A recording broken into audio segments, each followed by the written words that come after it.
Come, let us leave this waking world behind and journey back through the mists of 1,000 years, back to the cold lands of the north, where fjords cut deep into the earth like the scars of ancient gods, and the wind sings a lonely song across vast, empty moorlands.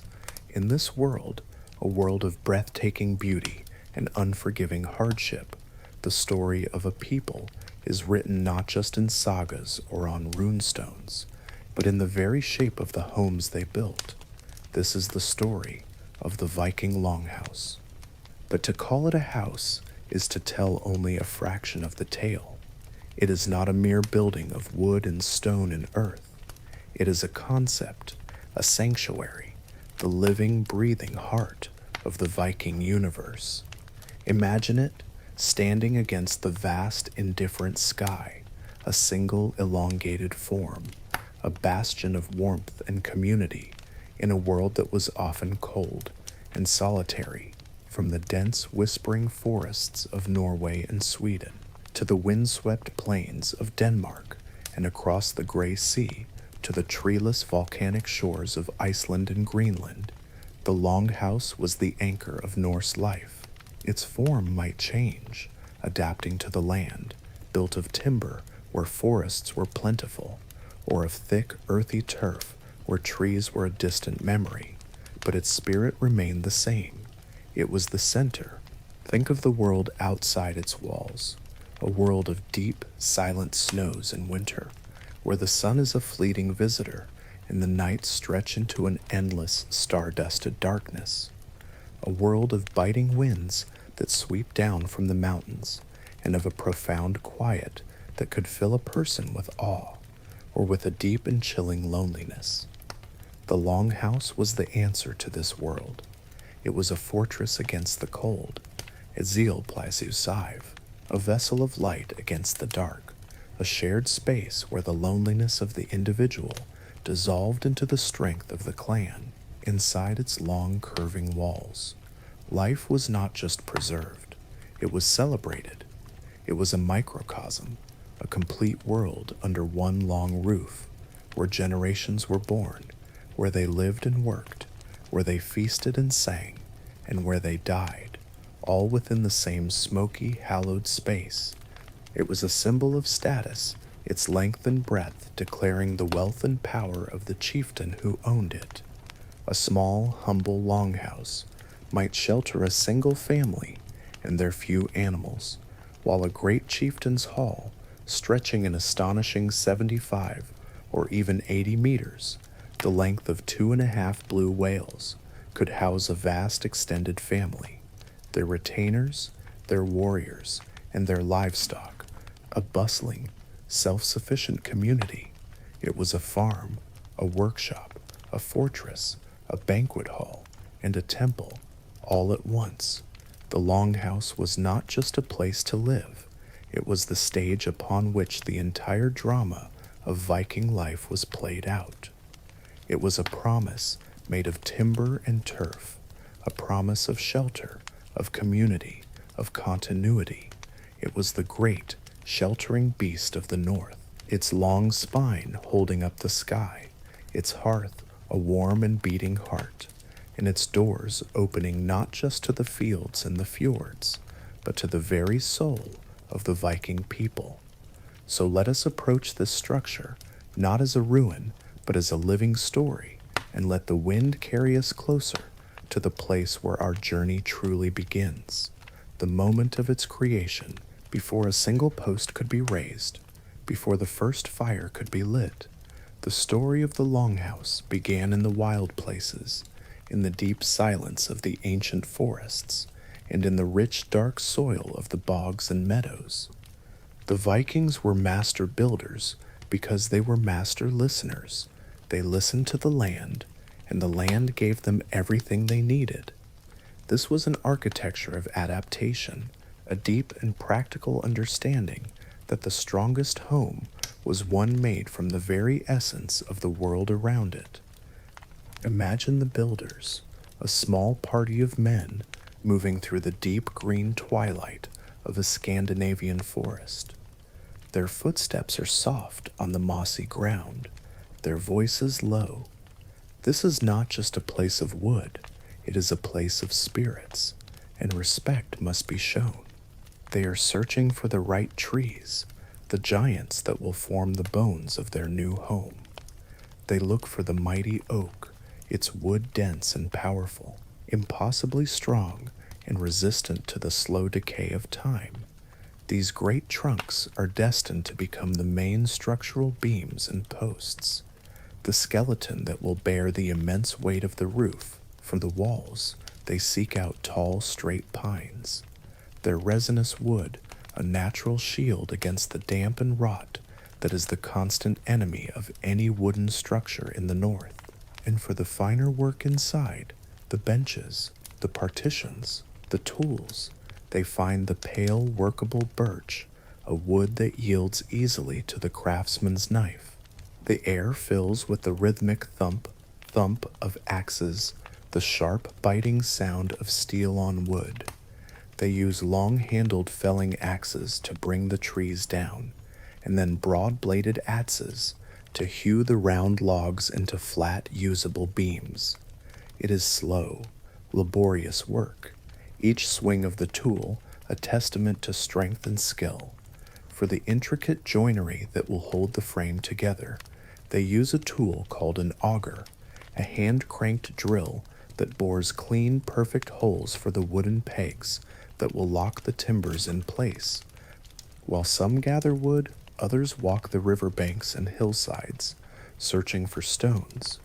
They are not looking for grand cut blocks, but for simple, flat, sturdy field stones.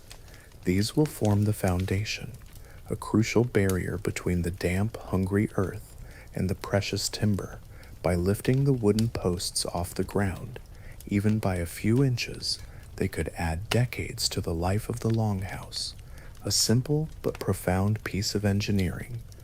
And in other lands, like the windswept island of Iceland, where great forests were only a distant memory, the builders turned to the earth itself. They would journey to the bogs, the marshy lowlands, with special knives and spades. Here they would harvest the very skin of the land, cutting deep, thick blocks of turf, a dense mat of soil, and the tangled roots of grasses and sedges. This turf, when dried, was surprisingly light and had the consistency of cork, an incredible natural insulator. They also gathered reeds from the river banks, or long stalks of straw from the harvest, materials not for the walls, but for the roof, a thick rustling blanket of thatch to keep out the rain and snow. And for those who lived in the Danelaw of England or other parts of southern Scandinavia, the walls would be woven like a great basket. They gathered thin, flexible branches of hazel or willow, called withies, and for the plaster, the daub, they mixed clay, sand, straw, and even animal dung into a thick, sticky paste, a recipe as old as the earth itself. Each material a gift from the land, chosen with wisdom, passed down through generations. The journey is complete. The treasures of the land have been gathered. The timber, the stone, the turf, and the clay now lie waiting, ready to be shaped, ready to be raised, ready to become a home. The site is chosen, a gentle slope on a hillside perhaps, aligned to shelter from the prevailing winds. The air is filled with a sense of anticipation, a communal energy, for the raising of a longhouse is not the work of one family, but of the entire community. It is a ritual of togetherness, a physical manifestation of the bonds that hold their society together. The creation of a home begins not with a hammer, but with the digging of a trench. And first, they lay the foundation, a simple, elegant solution to the eternal problem of damp. They place the flat stones they have gathered into a shallow trench, creating a footing that traces the outline of the house. This humble stone plinth will be the only thing that separates the mighty wooden frame from the ground, a small detail that ensures the longhouse will stand for generations. Then, the true work begins. With spades and strong backs, they dig the post holes, deep, round pits that will anchor the building to the earth. In some places, they dig 2 long parallel trenches. This is the trench and post method, a technique of immense strength and stability. Into these holes, they will raise the main posts, the massive hewn timbers of oak that are the true skeleton of the structure. One by one, with ropes and levers and the combined strength of many men, the great posts are lifted and settled deep into the earth. They are packed tightly with smaller stones and soil, making them as immovable as the mountains themselves. 2 rows of these posts run down the length of the hall's interior.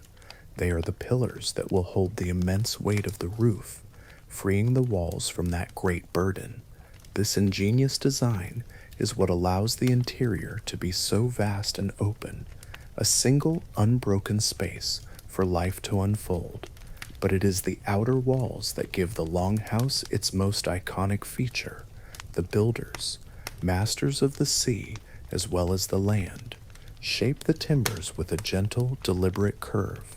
When the wall posts are raised, they bow outwards in the middle and taper towards the ends, giving the entire structure the unmistakable silhouette of a great ship, an upturned longship resting on the land.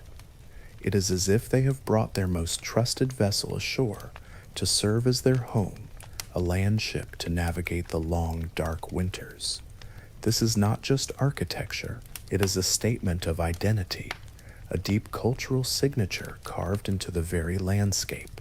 The carpenters and woodworkers display their incredible skill. They have no nails of iron, for they are too precious and rare. Instead, they rely on the ancient art of joinery. They cut complex notches and mortise and tenon joints, fitting the timbers together like pieces of a giant puzzle. These joints are not rigid. They are designed with a hidden wisdom, allowing the green wood to breathe, to expand and contract with the changing seasons without splitting or compromising the strength of the frame. Cross beams are laid, spanning the width of the hall, locking the 2 sides together and providing the first hint of the great arching roof to come. Finally, the day comes when the main frame is complete. The skeleton of the beast stands against the sky. This is the raising day, a moment of profound communal achievement. The hard labor is paused, and the community gathers to feast, to drink ale, to celebrate the birth of a new home. It is a day that reinforces every bond of kinship and friendship, a reminder that in this harsh world, survival depends on standing together, on raising each other up, just as they have raised the mighty timbers of the Longhouse. The air, once filled with the sounds of labor, is now filled with laughter and song, as the sun sets on the bare bones of the new hall. The skeleton stands ready, strong and silent. Now it is time to give it a skin, to weave the walls that will turn a frame of timber into a true sanctuary. This is a more intimate phase of the construction, a task of hands and patience, and it is here that the roles within the community become beautifully intertwined. While the heavy lifting of the great oaks may have been the domain of the men's brute strength, the creation of the walls is a craft, a collaboration that draws on the skills of all. In the regions of Scandinavia, in the Danelaw, where wood is not a rare luxury, the builders turn to a technique as old as settlement itself, Wattle and Daub. The process begins with the wattle, the thin, flexible branches of hazel or willow, gathered from the riverbanks and woodlands, are brought to the site. It is often the women and older children who take up this task, their nimble fingers perfect for the work. They stand between the upright timber posts of the frame and begin to weave. Over and under, in and out, they pass the supple branches, creating a sturdy, pliable lattice, a woven panel of wood that fills the space between the massive structural timbers. The longhouse, for a time, looks like a giant half-finished basket, the sunlight filtering through the gaps in the weave, casting a dappled, shifting light on the earthen floor. Next comes the daub, the earthy plaster that will transform the woven screen into a solid wall. In a shallow pit, the community gathers, mixing the ingredients by hand, and with their feet, it is a messy elemental process. They take rich, heavy clay from the ground and mix it with sand for body and fresh water to make it pliable. To this base, they add a binding agent, something to hold it all together as it dries and prevent it from cracking. This is often chopped straw or dried grass, but just as often, it is animal dung, a plentiful and surprisingly effective material. The final mixture is a thick, sticky, aromatic mud, the very scent of creation. With their bare hands, the builders scoop up great handfuls of the daub and begin to apply it to the wattle. They push it deep into the lattice, smearing it over both sides, working it into every crack and crevice until the woven panel is completely covered. The wall that emerges is thick, heavy, and alive. It will take many days to dry, slowly hardening under the sun and wind into a solid insulating barrier, a shell that is both breathable and weatherproof. But in the stark, treeless landscapes of Iceland, a different method is required. Here, the skin of the longhouse is made not of woven branches, but of the land itself. The builders use the blocks of turf they have harvested from the bogs. They become masons, with bricks made of earth.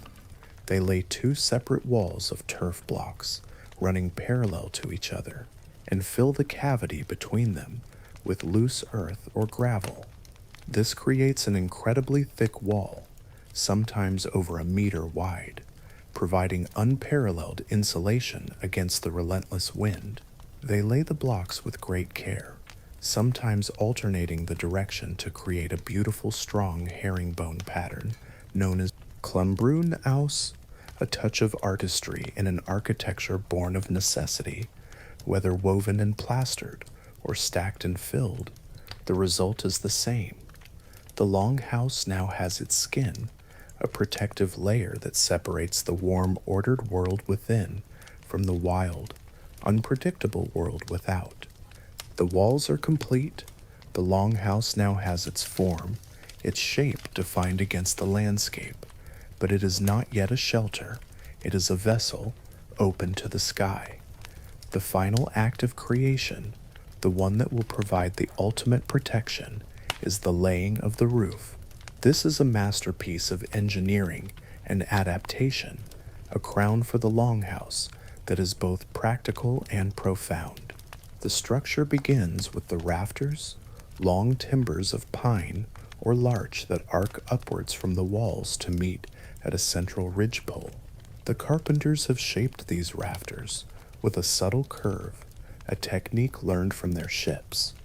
This curve is not merely for beauty, it is a feat of engineering that distributes the immense weight of the roof down through the internal posts to the floor, allowing the great hall below to remain a wide, open expanse. Upon this strong, curving skeleton, they lay a layer of wooden boards, creating a solid deck. Now, they must choose its final covering.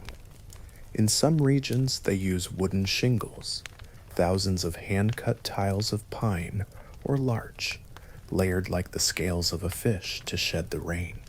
In others, they turn to thatch, great bundles of dried reeds or straw, harvested from the wetlands and fields. The thatchers work their way up the roof, tying the bundles securely to the frame, creating a thick, lightweight, and remarkably waterproof blanket. The finished thatched roof is a beautiful thing, golden and rustling, its shaggy eaves hanging low over the walls. But it is the turf roof that represents the pinnacle of the Vikings' architectural ingenuity, a perfect marriage of function and harmony with the land. This is more than a roof. It is a living system. The process is meticulous, built in careful layers. First, directly onto the wooden boards, they lay down a waterproof membrane. This is often made from the bark of birch trees, peeled in wide sheets and overlapped to create a barrier that moisture cannot penetrate.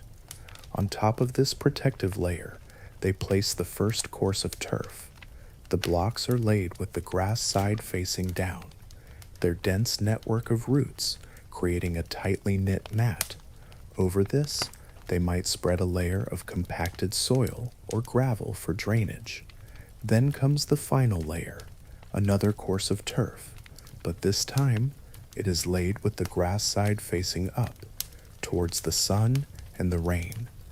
In a matter of weeks, this roof comes alive. The grass begins to grow, its roots reaching down, binding the layers together into a single solid mass. Wild flowers, carried by the wind or dormant in the soil, begin to sprout, painting the roof with splashes of color. The longhouse seems to disappear, to merge with the meadow, becoming just another gentle green hill in the landscape. This living roof is a marvel of sustainability. It provides incredible insulation, keeping the hall warm in the winter and cool in the summer. Its sheer weight helping to anchor the house against the fiercest gales. It is a design born from a people who did not seek to dominate their environment, but to live in partnership with it. One final vital cut is made, near the peak of the roof, directly over the center of the hall. The builders leave an opening, a simple, rectangular hole. It seems a strange, almost careless act to pierce the very shelter they have worked so hard to create. But this hole is essential. It is the wind eye, the vindaga. It is the lung of the longhouse, the single opening through which the smoke of the central fire will escape, and through which the light of the sky will enter. The great beast is now complete. It has its bones, its skin, and its crown. It is ready to breathe. Let us now pass through the heavy wooden door and step out of the wind into the world of the longhouse. The air changes instantly. It is still and thick with the scent of raw timber, damp earth, and something else, the faint, lingering smell of the daub, a mix of clay and straw. As your eyes adjust to the gloom, the sheer scale of the space unfolds before you. It is a vast, cavernous hall, its far end lost in shadow. The roof soars high overhead, supported by the two great rows of posts that march down its length like ancient trees. Your feet find no wooden floorboards, no stone flags. Instead, the ground beneath you is the earth itself, pounded flat and hard through generations of use.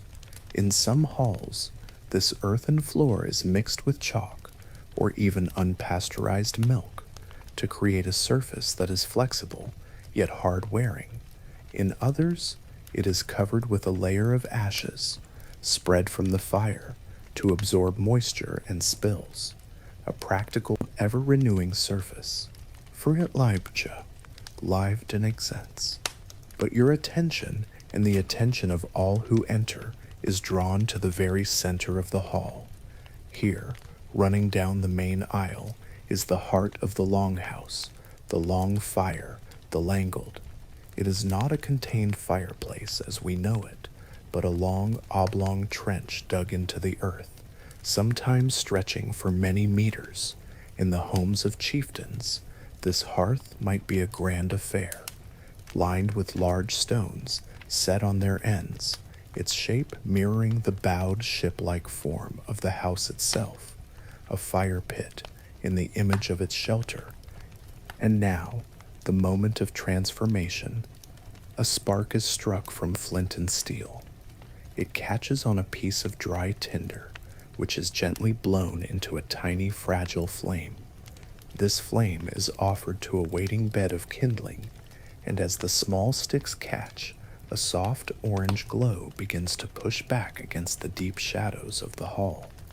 The first logs are added, and with a soft whooshing roar and a crackle of sparks, the long fire is truly lit. The effect is immediate and total. Warmth, a living, breathing presence, begins to radiate outwards, chasing the chill from the air. Light flickers and dances, casting long, wavering shadows that leap up the timber posts and into the high, dark rafters. The entire hall seems to come alive, animated by the fire's restless energy. But with the light and warmth comes the smoke. With no chimney, only the single smoke hole high in the roof. The smoke does not rise cleanly. It billows and swirls, filling the upper reaches of the hall in a thick, acrid haze. It stings the eyes, catches in the throat, and coats every surface with a thin layer of soot. The air is perpetually hazy, a blue-gray fog that softens the edges of everything and everyone. This is the great compromise of the Longhouse. To accept the life-giving warmth, one must accept the constant choking presence of the smoke, a hardship that would have undoubtedly taken its toll on the lungs of the inhabitants. As darkness falls outside, the fire becomes the only sun, but it is not the only source of light. Along the walls, simple lamps are lit. They are nothing more than dished stones or small clay bowls filled with oil rendered from the fat of fish, seals, or even whales. A wick made from the fluffy head of the common cotton grass plant is placed in the oil and lit. These lamps produce a surprisingly steady and bright flame, casting small pools of gentle light, enough for detailed work like sewing or carving, and they do so with little extra smoke or odor. In this world of firelight and shadow, of warmth and smoke, the story of the Longhouse family begins, a story told in the flickering glow of the long fire. The great hall is now alive, its heart beating with fire. Let us now turn our attention to the people who form its soul, the vast majority of its inhabitants, the Karls. These are the free men and women of the Viking Age, the backbone of Norse society. They are the farmers who work the land, the skilled craftsmen who shape wood and metal, the merchants who brave the seas, and the warriors who answer the chieftain's call. Their world, within the Longhouse, is defined by a simple yet ingenious feature: the long, raised benches that run the entire length of the outer walls. These benches are not mere furniture. They are the stage upon which the daily life of the Karl is performed. Built of sturdy wooden planks, they serve every conceivable function. By day, they are seats where families gather to talk, to eat, and to work. A woman might sit here for hours, the rhythmic clack, clack, clack of her vertical loom, a constant percussive sound in the hall as she weaves woolen cloth for her family's clothing. A man might sit mending a fishing net or sharpening his tools, his hands moving with a practiced steady rhythm. Children play at their feet, their small games echoing the work of their parents. As the day's 2 meals are prepared, these same benches become the dining table. There are no grand, separate tables for the Karls. Food is eaten here, communally, from simple wooden bowls. The main meal is often a perpetual stew, an endless stew pot, as it has been called, bubbling away in a great iron or bronze cauldron suspended over the central fire. Into this pot goes whatever is available: yesterday's salt fish, today's wild duck, a piece of mutton, barley, onions, turnips, and dried herbs. Each day's leftovers form the base for the next meal, a thrifty, ever-changing sustenance. This is supplemented with thick porridge and flatbreads, more like crackers or pancakes, cooked directly on the hot stones of the hearth, for ovens were a rarity. When the day's work is done and the evening meal is finished, The benches transform again. They become the beds for the entire household, save for the chieftain and his wife. There is little privacy in this world. Life is lived in the open, in the constant company of others. People would find their space on the hard wooden planks, perhaps cushioned by a sheepskin, and cover themselves with heavy, warm woolen blankets. The space is often so confining that some historians believe the Vikings may have slept sitting up, with their backs propped against the cold outer wall, a posture that would save space and perhaps make it easier to breathe in the smoky air. The sounds of the hall are a constant symphony of life. The crackling of the fire, the murmur of conversation, the cries of infants, the snores of the sleeping, and in the winter, the lowing of cattle and the bleating of sheep from the byre at the far end of the hall. It is a world that to us would seem impossibly crowded, noisy, and lacking in the personal space we so cherish. But to the Karls, this was simply life. It was a world of shared warmth, shared work, shared stories, and shared survival. Their lives were woven together as tightly as the threads on the loom, all contained within the embrace of the Longhouse, on the simple wooden benches that served as their world. While the benches along the walls tell the story of the common folk, the very center of the hall speaks of power, of status, and of leadership. Here, in the world of the Jarl, the chieftain, the Longhouse transforms from a simple communal shelter into a grand stage for political theater. The Jarls were the nobility of the Viking Age, the wealthy landowners and warlords who held sway over their communities, and their longhouses were a direct reflection of their influence. A chieftain's longhouse was by definition the largest and most impressive structure in the region, a landmark that broadcast its owner's prestige to all who saw it.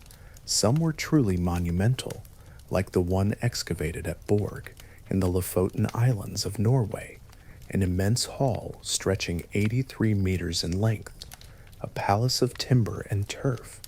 The very scale of such a building was a statement of power, a demonstration that its owner could command the resources and manpower necessary for such a grand undertaking. Inside the Jarl's hall was a world away from the simple, functional existence of the Karls. While the basic layout remained, with the central long fire and the three-aisled design, the details spoke of wealth and privilege.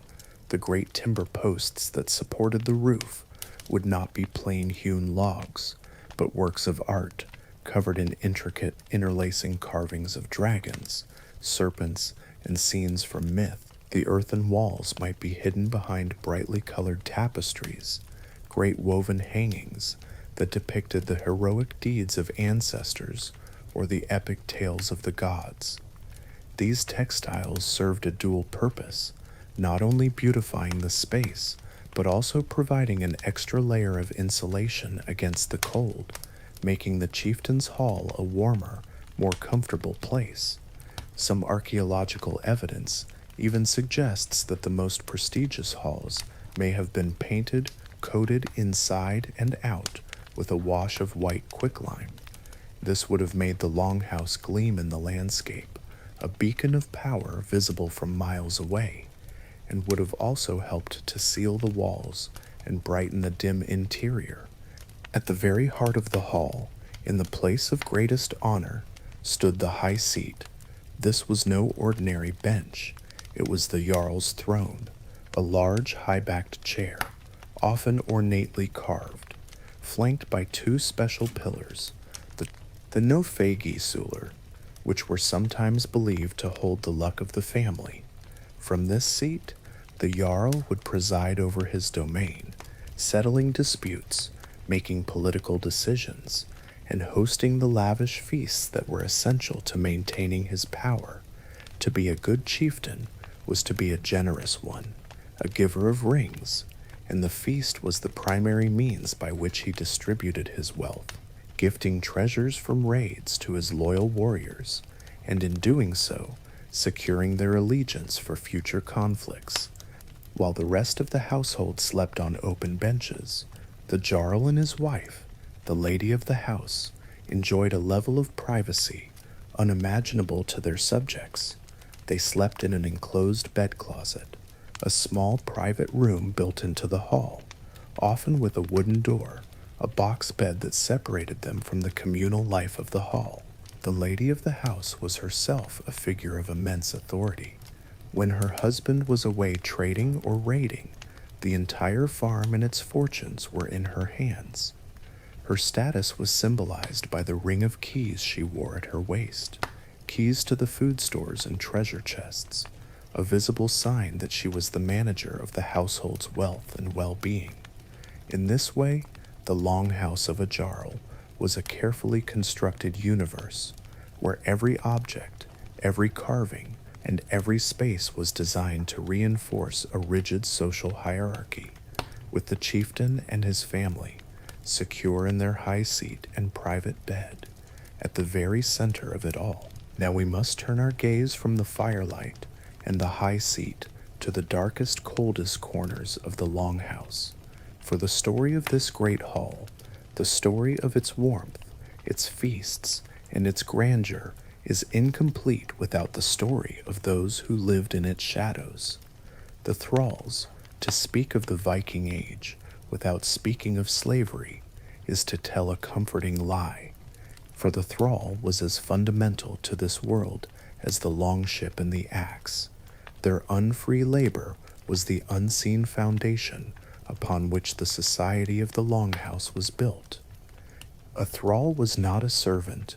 A thrall was property, a person with no rights, no legal standing, no honor. In the eyes of Norse law, they were considered little more than cattle. One could become a thrall in many ways, none of them gentle. Most were captured in raids on foreign shores, torn from their homes in the British Isles or the Slavic lands, and brought back to Scandinavia in chains. Others were born into servitude, the child of a thrall mother automatically inheriting her status, and some free folk, through crushing debt or the commission of a dishonorable crime like theft, could be stripped of their freedom and forced into bondage. Their place within the Longhouse was a brutal reflection of their status. They did not share the benches with the Karls. They did not gather by the warmth of the central fire. Their designated space, their sleeping quarters, was often in the byre, the section at one end of the Longhouse where the livestock was kept during the winter. Here, in the cold, damp, and filth, they slept amongst the animals, a clear Fabian Tef's unspoken declaration that they were part of the farm's stock, not its family. Their day was a cycle of relentless back-breaking toil, beginning before the sun rose and ending long after it had set. They were the first to rise, tasked with lighting the fire and fetching water. They performed the heaviest and most unpleasant jobs, the tasks the free folk disdained. They mucked out the animal stalls. They fertilized the fields with dung. They herded the pigs and goats. They dug peat from the bogs, and they pulled the heavy scratch plows alongside the oxen. Female thralls were tasked with grinding endless amounts of grain on heavy hand querns, a grueling chore, as well as milking, churning, and washing. Their diet was as meager as their status pox. They ate the scraps and leftovers from their master's meals, unwholesome and unappetizing food, a thin gruel, or the worst cuts of meat, while the family they served dined on stew, cheese, and fresh bread. Their lives were lived under the constant threat of violence. An owner could beat his thrall without consequence, and the sagas and accounts of travelers, like the Arab diplomat Ibn Fadlan, make it clear that female thralls were routinely subjected to sexual abuse by their masters, their bodies considered just another part of the property to be used at will. Was there any hope? For most, no. Their lives were short, brutal, and ended in an unmarked grave. but for a very few, a narrow path to freedom existed. A thrall who showed exceptional skill or loyalty might be granted their freedom by a grateful master. More commonly, a thrall who was allowed to sell small crafts they made in their rare moments of leisure, or who was given a small portion of market proceeds, could over many years save enough silver to buy their own freedom. This was formalized in a ritual feast called the Frelsis Ol, or Free Neck Ale, where the thrall symbolically killed their old status and was adopted into their master's family, a free person at last. But this was a rare light in a world of profound darkness, a world that existed in the cold shadows of the Longhouse, a silent suffering testament to the true cost of the Viking Age. Amidst the smoke and shadows, the work and the wariness of the Longhouse, there were other lives unfolding, the lives of the children. Theirs was a world shaped entirely by the Great Hall, a world where the lines between home, school, and playground did not exist. To be a child in the Viking Age was to grow up fast, to be seen as a small adult, with responsibilities and a role to play in the survival of the family. There were no schools, no formal lessons in reading or writing, for this was an oral culture, a world of spoken words and memorized histories. A child's education was practical, immersive, and absorbed through a process of observation and participation, a kind of learning by osmosis. From the age of 5 or 6, children were expected to contribute. Their chores were small at first, but essential. They helped to tend the central fire, gathered firewood, and assisted with the preparation of food. Their education was deeply gendered, mirroring the adult world they were destined to join. A young girl would spend her days at her mother's side, learning the vast and complex skills of the Viking woman. She would learn to milk the cows and goats, to churn butter and make cheese. She would learn the ancient arts of textile production, how to card raw wool, spin it into yarn using a drop spindle, and weave it into cloth on the great upright loom that stood in the hall. A young boy, in turn, would follow his father and the other men, learning the skills of the world outside the threshold. He would learn to mend fences, to work the fields, to hunt and fish, and crucially to fight.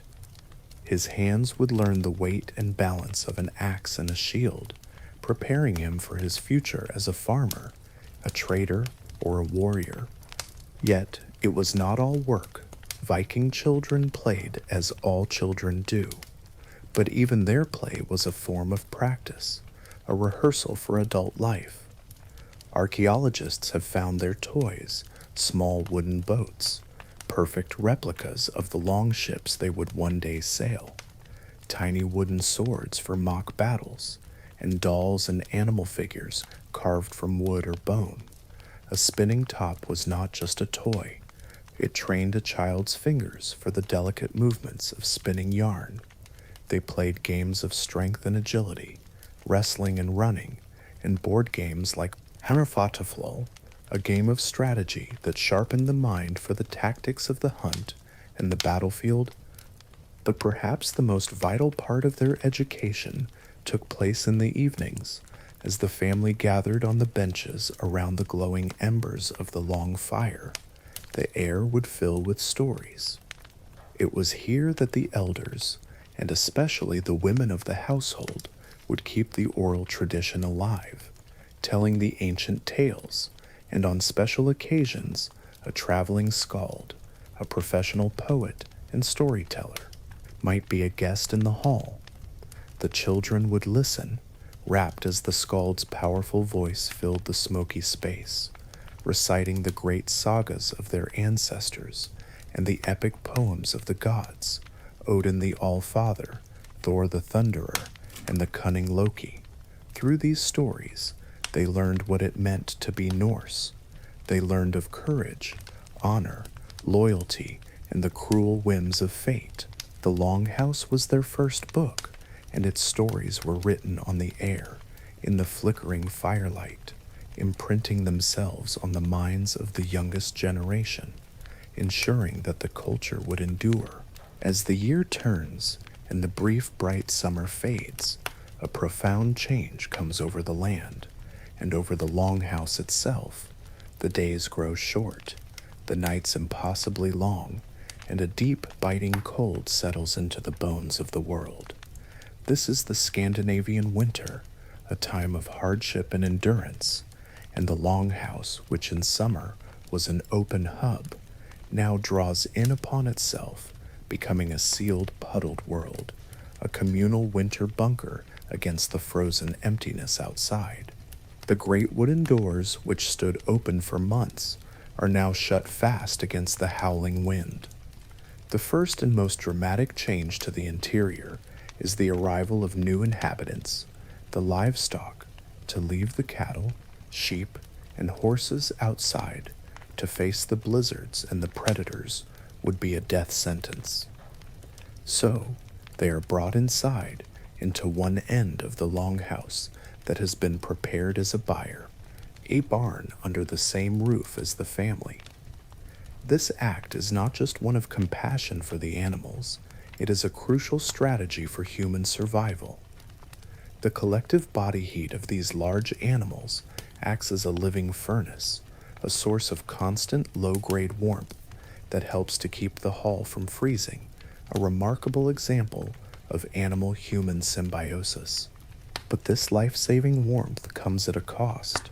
The atmosphere inside the Longhouse becomes thick, intense, and overwhelmingly sensory. The central fire, now the sole defense against the bitter cold, is kept burning day and night, its smoke filling the hall with a perpetual acrid haze. To the smell of wood smoke is now added the close earthy and pungent scent of livestock, the smell of hay, manure, and the warm, oily scent of their bodies. The air is also thick with the smell of damp wool, as wet cloaks and tunics are hung near the fire to dry, and the smell of dozens of unwashed human bodies, all living in close, unventilated quarters for months on end. The sounds of winter are a constant muted symphony, the lowing of a restless cow, the soft bleating of sheep, the stamp of a hoof on the earthen floor. These animal sounds become the backdrop to the human noises, the constant crackle and hiss of the fire, the murmur of conversation, the rhythmic clatter of the loom, the scraping of a knife on wood, and the cries of children, and always, in the background, is the sound of the wind, a mournful, ceaseless howl against the thick turf walls and the heavy thatched roof. Life becomes a series of indoor tasks. With the fields frozen and the seas too treacherous, the work moves inside. This is the time for making and mending. Women spend the long, dark hours at their looms, weaving the cloth that will be needed for the year ahead. Men repair their tools, tan leather, and carve intricate patterns into wooden bowls or chests. It is a time of intense community. There is no escape, no privacy. The entire household, from the Jarl to the lowest thrall, is thrown together in this single smoky space. They must rely on each other, sharing resources, sharing warmth, sharing stories. The Longhouse in winter is the ultimate test of the Viking social contract, a crowded, claustrophobic, and often smelly ark huddled against the vast frozen sea of the northern winter, waiting patiently for the return of the sun.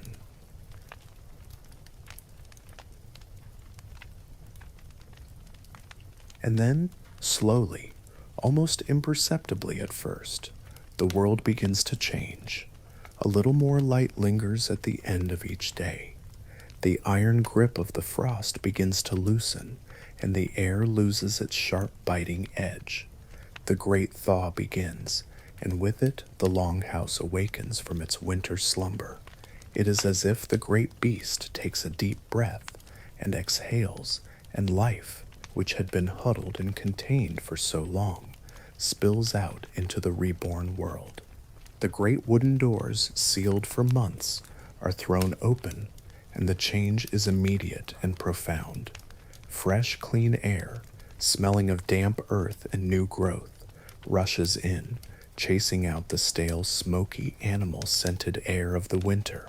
Sunlight, no longer a pale, watery visitor, now streams in through the open doorways and the smoke hole in the roof, illuminating the dust motes, dancing in the air, and banishing the deep shadows of the hall.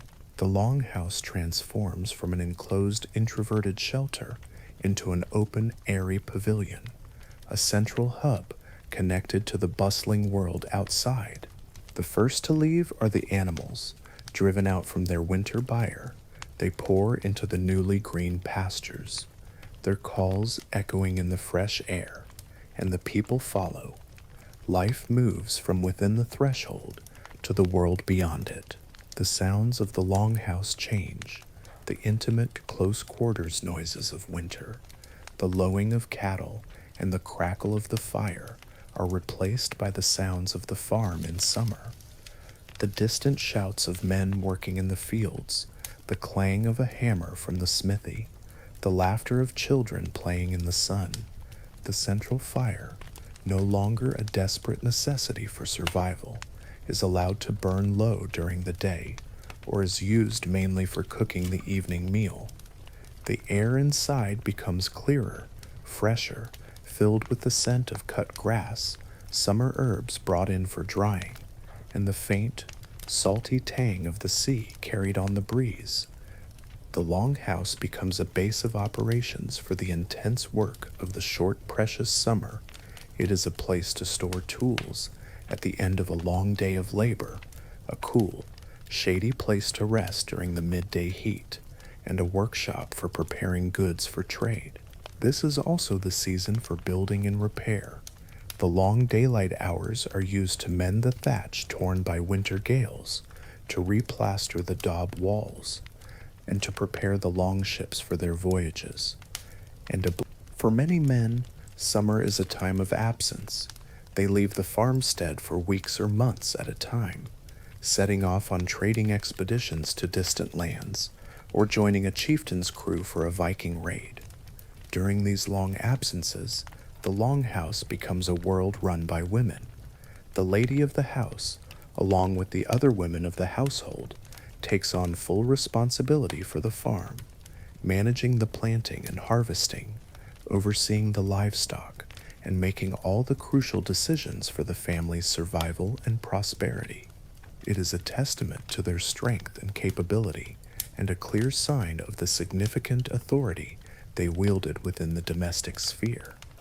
The Longhouse in summer, then, is a place of dynamic energy, a lung that has inhaled the community for the winter, and now exhales it into the long, bright days of the northern sun. Bright days of the northern sun, a place of constant coming and going, the vital beating heart of the farmstead at its most productive. And then, slowly, almost imperceptibly at first, the world begins to change. A little more light lingers at the end of each day. The iron grip of the frost begins to loosen, and the air loses its sharp biting edge. The great thaw begins, and with it the Longhouse awakens from its winter slumber. It is as if the great beast takes a deep breath and exhales, and life, which had been huddled and contained for so long, spills out into the reborn world. The great wooden doors, sealed for months, are thrown open, and the change is immediate and profound. Fresh, clean air, smelling of damp earth and new growth, rushes in, chasing out the stale, smoky, animal-scented air of the winter. Sunlight, no longer a pale, watery visitor, now streams in through the open doorways and the smoke hole in the roof, illuminating the dust motes, dancing in the air, and banishing the deep shadows of the hall. The Longhouse transforms from an enclosed, introverted shelter into an open, airy pavilion, a central hub connected to the bustling world outside. The first to leave are the animals, driven out from their winter byre. They pour into the newly green pastures, their calls echoing in the fresh air, and the people follow. Life moves from within the threshold to the world beyond it. The sounds of the Longhouse change, the intimate close quarters noises of winter, the lowing of cattle, and the crackle of the fire are replaced by the sounds of the farm in summer. The distant shouts of men working in the fields, the clang of a hammer from the smithy, the laughter of children playing in the sun. The central fire, no longer a desperate necessity for survival, is allowed to burn low during the day, or is used mainly for cooking the evening meal. The air inside becomes clearer, fresher, filled with the scent of cut grass, summer herbs brought in for drying, and the faint, salty tang of the sea carried on the breeze. The Longhouse becomes a base of operations for the intense work of the short, precious summer. It is a place to store tools at the end of a long day of labor, a cool, shady place to rest during the midday heat, and a workshop for preparing goods for trade. This is also the season for building and repair. The long daylight hours are used to mend the thatch torn by winter gales, to replaster the Daub walls, and to prepare the longships for their voyages. For many men, summer is a time of absence. They leave the farmstead for weeks or months at a time, setting off on trading expeditions to distant lands, or joining a chieftain's crew for a Viking raid. During these long absences, the Longhouse becomes a world run by women. The lady of the house, along with the other women of the household, takes on full responsibility for the farm, managing the planting and harvesting, overseeing the livestock, and making all the crucial decisions for the family's survival and prosperity. It is a testament to their strength and capability, and a clear sign of the significant authority they wielded within the domestic sphere. The Longhouse in summer, then, is a place of dynamic energy, a lung that has inhaled the community for the winter, and now exhales it into the long, bright days of the northern sun. Bright days of the northern sun, a place of constant coming and going, the vital beating heart of the farmstead at its most productive. If winter shows the Longhouse as a fortress of survival, and summer shows it as a hub of labor, then it is the feast that reveals its true soul, as the grand theater of Viking culture. It is on these nights, when the work is done and the community gathers, that the Longhouse is at its most vibrant, its most alive, a vessel brimming with sound, smell, and sacred significance. Imagine such a night, a great feast, a blot, is being held, perhaps to celebrate the turning of the seasons, a successful harvest, or a wedding that will bind two powerful families together. The hall has been utterly transformed. The everyday clutter of work and life has been cleared away. Long, rough-hewn trestle tables have been set up in the main aisle, flanked by the benches, which are now covered with fresh, soft sheepskins. The dark timber walls, usually bare, are now adorned with colorful woven tapestries, their threads telling ancient stories of gods and heroes, their presence adding a layer of warmth and grandeur to the hall. The air is thick with the intoxicating smells of roasting meat.